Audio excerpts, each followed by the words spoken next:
Good morning and welcome to week 6. This is an overview of this week. We are starting our first mini unit. It's only 2 weeks long, and it's got a very direct focus on kind of using some of the rhetorical skills that we've learned, adding some rhetorical appeals, which we'll talk about a little bit, and then next week, learning how to respond to each other. Again, you can get more information about all of those things in the Unit 2 overview video here in the module.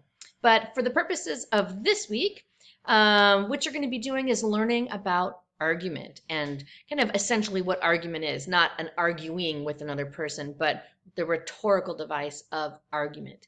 How to make claims, which in the past, in previous English classes, you know as thesis statements, and really kind of thinking about how we support our thinking when it comes to supporting our claim or supporting our thesis.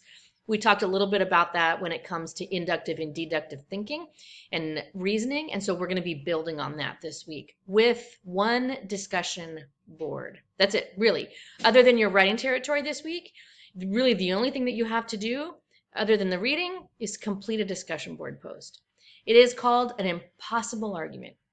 So your task, and I'm not going to tell you what the prompt is, you're going to have to look at it yourself, is to read the discussion board prompt and then think about how you want to answer. You can answer in a very serious way, as I've had some students do. You can answer in a silly way, as I've had some students do. But the goal is for you to kind of approach this question and answer it. You may not do any research. I know that sounds strange to have a teacher tell you that, but don't do any research. You can talk to people after you've written your discussion board post, but you're not going to try and go get opinions about this particular topic before you write. The goal is for you to really kind of think about how you are approaching this rhetorical situation and responding to the discussion board post. But do know that that discussion board post is going to become the base for other activities that we're going to be doing in this mini unit. Okay, so you don't just want to kind of blow it off, right? You really want to think about what you're going to say in response to this question.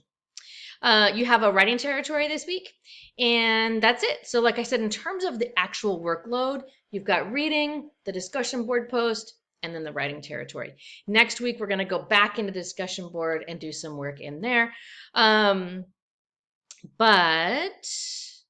yeah, I will not have I won't have your unit 1 work back to you this week. Probably it'll probably be early next week, but if in the event something changes, be on the look for any emails about that. Yeah, all right. In the meantime, if you have any questions, please do not hesitate to let me know. I hope you have a great week.